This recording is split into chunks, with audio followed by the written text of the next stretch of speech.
नमस्कार, मैं doctor Sudhir Kumar, chest super specialist, Ramkrishna chest hospital का डायरेक्टर हूँ। आज मैं आपको अस्थमा के कंट्रोल और प्रिवेंशन पे कुछ बातें शेयर करना चाहूँगा। सबसे पहले हम आते हैं प्रिवेंशन पे कि हम कैसे अस्थमा को उग्र होने से रोकें या अस्थमा को इवन डेवलप होने से रोकें। तो सबसे इम्पोर्टेंट इसमें आता है कि जो माताएं हैं, जो गर्भवती हैं, उनको स्मोकिंग नहीं करना चाहिए और एटमॉस्फेरिक पॉल्यूशन से दूर रहना चाहिए। अगर वो ऐसा करती हैं तो बच्चे में अस्थमा होने की संभावना कम हो जाती है।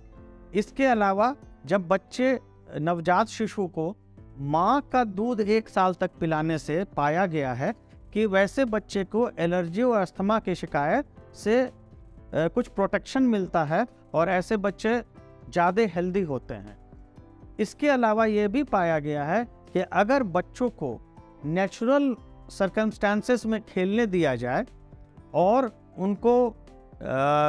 आप ये कह सकते हैं कि बहुत ज़्यादा एक्सेसिव बचाव न किया जाए हर तरह की चीज़ों से और हर तरह की गंदगी से, तो ये भी पाया गया है कि ऐसे बच्चे को भी एलर्जिक और अस्थमा की शिकायत जो है वो कम होती है।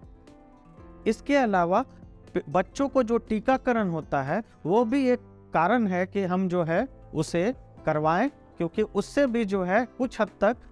वायरसेस एंड अदर बैक्टीरिया के इन्फेक्शंस कम होते हैं, तो बच्चे का प्रिवेंशन होता है अस्थमा डेवलप करने में। और बच्चों को पौष्टिक आहार और साथ में खेल कूद और व्यायाम और खासकर लंग के व्यायाम करने से भी अस्थमा होने की संभावना कम होती है। अब हम आते हैं कि अगर बच्चे को या किसी व्यक्ति को अस्थमा हो जाता है तो हमें सबसे पहले ये डिसाइड करना पड़ता है कि किन किन कारणों से उसके अस्थमा के अटैक बढ़ सकते हैं। वो एक डिटेल्ड हिस्ट्री से और उसके घर और जहाँ वो काम करता है वहाँ के इन्वायरमेंट के बारे में पूरा पता करके, उसके खान पान के बारे में पता करके हम लोग एक इस पे पहुँचते हैं, नतीजे पहुँचते हैं। और अगर ज़रूरत पड़ी तो फिर एलर्जी टेस्ट करके उसका मिलान करके हम लोग उसका पता करते हैं। जिन चीज़ों से वो व्यक्ति दूर रह सकता है या उसका वो बचाव कर सकता है या उसका परहेज कर सकता है, जैसे खान पान है, धूल है, डस्ट है, हाउस डस्ट है, तो उसका जो है मैनेजमेंट किया जाता है। पर अगर कोई चीज़ें वायु तत्व में हैं और वो हर मौसम में हैं या अधिकतर मौसम में आते जाते रहते हैं, तो वैसी स्थिति में उसका एंटी एलर्जी टीका भी बनाया जा सकता है या उसमें कुछ और भी प्रकार के बचाव किए जा सकते हैं। इसके अलावा सबसे इम्पोर्टेंट रहता है, अगर आप पेट्स को रख रहे हैं अपने घर में तो बहुत ज़्यादा चांसेस है कि पेट्स और कारपेट से एलर्जी हो सकती है, तो उन चीज़ों को फिर घर से हटाना पड़ता है और उससे काफ़ी इसको जो है देखा जाता है, इंक्लूडिंग जो आपके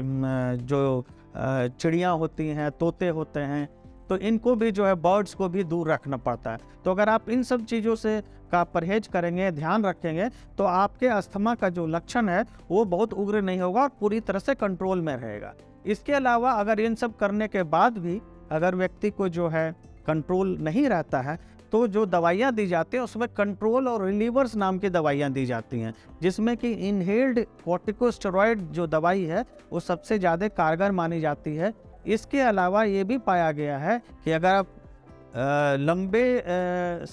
लामा नाम की एक ड्रग होती है, एंटीकोलिनर्जिक ड्रग, और एक लाबा नाम की ब्रोंकोडायलेटर ड्रग होती है, अगर उन तीनों का सम्मिलित किया जाए तो पाया गया है कि इन्फ्लामेशन और सूजन सांस के नलियों में बहुत कम हो जाती है और वो एंटी इन्फ्लामेटरी काम करता है और मरीज के ना सिर्फ सिम्टम्स को वो कंट्रोल करता है बल्कि वो जो उसके अटैक्स होते हैं उसको भी बहुत हद तक काबू कर देता है। इसके अलावा कुछ और भी मेडिसिन्स हैं जो डिफरेंट लेवल्स पे काम करती हैं, जिसमें कुछ ओरल दवाई भी हैं, खाने की भी दवाइयाँ हैं और नाक की दवाइयाँ हैं जो नाक में डालने की हैं। तो इस तरह से बहुत सारी चीज़ें हैं जिससे कि हम लोग अस्थमा को कंट्रोल कर सकते हैं और एक स्वस्थ जीवन जी सकते हैं। धन्यवाद।